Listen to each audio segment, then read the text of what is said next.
बहुत समय पहले की बात है। एक शहर में देवरानी और जेठानी रहती थी। देवरानी गरीब थी और जेठानी अमीर थी। देवरानी गणेश जी की बहुत बड़ी भक्त थी। देवरानी का पति जंगल से लकड़ी काट कर उसे बेचता था और अक्सर बीमार रहा करता था। देवरानी अपनी जेठानी के घर उसका काम करती और बदले में जेठानी उसे बचा हुआ खाना, पुराने कपड़े आदि दे देती थी। इसी से देवरानी का परिवार चल रहा था। माघ के महीने में देवरानी ने तिल चौथ का व्रत किया। 5 रुपए का तिल व गुड़ लाकर उसने तिल कुटा बनाया। पूजा करके तिल चौथ की कथा सुनी और फिर गणेश जी का ध्यान करके तिलकुटा छींके में रख दिया और सोचने लगी कि चांद निकलने के बाद ही कुछ खाएगी।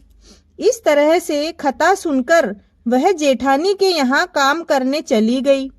खाना बनाकर जेठानी के बच्चों को खाना खाने को कहा तो बच्चे बोले, चाची अभी माँ ने व्रत किया है और माँ भूखी है। जब माँ खाना खाएगी तभी हम भी खाएंगे। जेठ जी को खाने के लिए कहा तो जेठ जी बोले, मैं अकेला नहीं खाऊंगा। जब चांद निकलेगा तभी मैं भी सबके साथ में खा लूंगा। देवरानी ने कहा, मुझे घर जाना है, इसलिए मुझे खाना दे दो।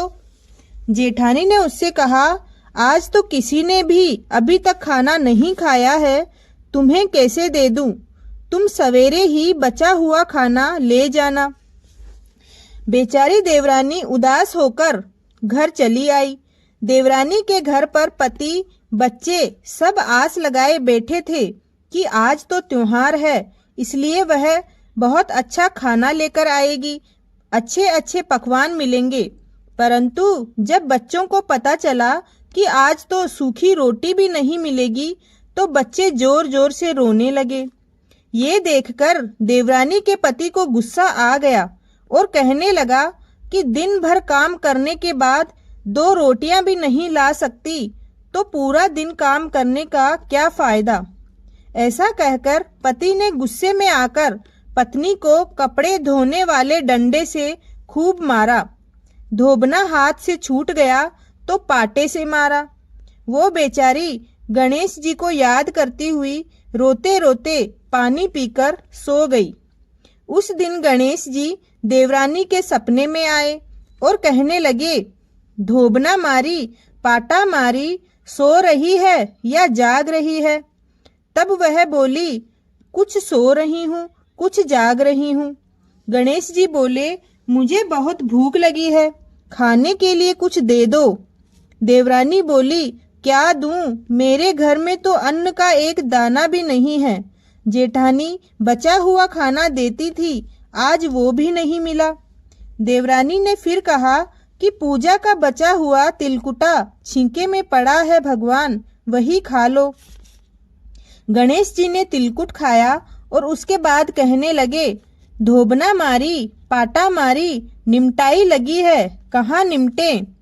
उसने कहा, यह पूरी झोपड़ी खाली पड़ी है, आप कहीं भी जा सकते हैं, जहाँ इच्छा हो वहाँ निमट लो। फिर गणेश जी बोले, अब कहाँ पहुँचूं? अब देवरानी को बहुत गुस्सा आया। कहने लगे, कब से तंग किए जा रहे हो भगवान, आपकी जहाँ इच्छा हो वहाँ पहुँच लो, मेरे सिर पर पहुँचो। और कहा। देवरानी जब सुबह उठी तो यह देखकर हैरान रह गई कि पूरा घर हीरों और मोतियों से जगमगा उठा है। सिर पर जहाँ बिंदायक जी ने पोछनी करके गए थे वहाँ हीरे के टीके और बिंदी जगमगा रहे थे। इसके बाद देवरानी जेठानी के यहाँ काम करने नहीं गई।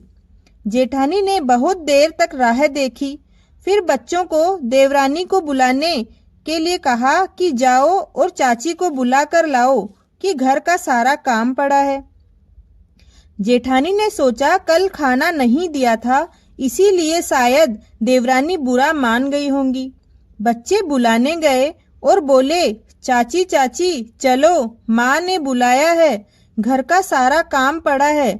दुनिया में चाहे कोई मौका चूक जाए पर देवरानी जेठानी आपस में कहने का मौका नहीं छोड़ती। देवरानी ने कहा, बेटा बहुत दिन तेरी माँ के यहाँ काम कर लिया, अब तुम अपनी माँ को ही मेरे यहाँ काम करने भेज दो।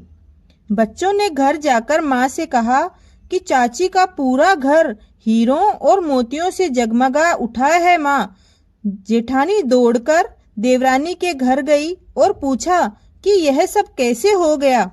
देवरानी ने जेठानी को सब बता दिया जो भी उसके साथ हुआ था। घर लौटकर जेठानी ने कुछ सोचा और अपने पति से कहने लगी, सुनिए, आप मुझे कपड़े धोने के धोबने से मारें और पाटे से मारो। उसका पति बोला, भली मानस, मैंने तो कभी तुम पर हाथ भी नहीं उठाया, मैं तुम्हें धोबने और पाटे से कैसे मार सकता हूँ। वो नहीं मानी और जिद करने लगी। मजबूरन पति को उसे मारना पड़ा। मार खाने के बाद उसने ढेर सारा घी डालकर चूरमा बनाया और छींके में रख दिया और फिर वह सो गई। रात को बिंदायक जी जेठानी के सपने में आए और कहने लगे कि उन्हें भूख लगी है, मैं क्या खाऊं। तब जेठानी ने कहा, हे भगवान गणेश, आप मेरी देवरानी के घर पर एक चुटकी सूखा तिलकुट खाया था आपने। मैंने तो बहुत सारा घी डालकर चूरमा बनाया है और उसे छींके में रखा है, फल और मेवे भी रखा है, आप चाहें जो खा लो। गणेश जी बोले, अब मुझे निमटाई लगी है, कहाँ निमटूं। जेठानी बोली, उसके यहाँ एक झूठी टूटी हुई झोंपड़ी थी, मेरे यहाँ बहुत बड़ा महल है, जहाँ आपका मन करे वहाँ निमटो। फिर गणेश जी ने कहा, अब पहुँचूं कहाँ। वो बोली, मेरे ललाट पर बड़ी सी बिंदी लगाकर पहुँच लो भगवान। उसके तो रूखे सूखे बाल थे, मैंने चमेली का तेल लगाया है, तो आप मेरे बालों से पहुँच लो। धन की भूखी जेठानी सुबह जल्दी उठ गई। सोचा घर हीरे और जवाहरात से भर चुका होगा, लेकिन उसने देखा कि उसका पूरा घर बदबू से बदबूदार हो गया है, चारों तरफ गंदगी फैली हुई है, उसके सिर पर भी बहुत सी गंदगी लगी हुई थी। उसने कहा, हे गणेश जी महाराज, ये आपने क्या किया, मुझसे रूठे और देवरानी पर टूटे। जेठानी ने घर की सफाई करने लगी, बहुत कोशिश की, परंतु गंदगी और ज्यादा फैलती गई। जेठानी के पति को मालूम चला तो वो भी बहुत गुस्सा हुआ और बोला, तेरे पास इतना सब कुछ था, फिर भी तेरा मन नहीं भरा। परेशान होकर चौथ के बिंदायक जी से मदद की विनती करने लगी। बोली, भगवान गणेश, मुझसे बड़ी भूल हुई, मुझे क्षमा करो।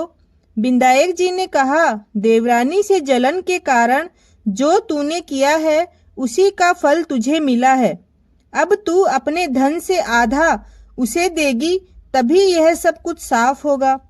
उसने आधा धन तो बांट दिया, किंतु मोहरों की एक हांडी चूल्हे के नीचे गाड़ रखी थी। उसने सोचा किसी को पता नहीं चलेगा और उसने उस धन को नहीं बांटा। जेठानी ने गणेश जी से कहा कि हे चौथ बिंदायक जी, अब तो अपना ये बिखराव समेटो। वे बोले, पहले चूल्हे के नीचे गाड़ी हुई मोहरों की हांडी और ताक में रखी हुई सुई की भी पांति करो। इस प्रकार बिंदायक जी ने सुई जैसी छोटी चीज का भी बंटवारा करवा कर अपनी माया समेटी और देवरानी को टूटे। हे गणेश जी महाराज, जैसे आपने देवरानी पर कृपा करी वैसी सब पर करना। कहानी कहने वाले, सुनने वाले और हुंकारा भरने वाले सब पर कृपा करना, किंतु जेठानी को जैसी सजा दी वैसी किसी को मत देना। बोलो गणेश जी महाराज की जय जय। अगर आपको ये कहानी पसंद आई हो तो चैनल को जरूर सब्सक्राइब करें और कमेंट में ओम गणेशाय नमः लिखना ना भूलें। धन्यवाद।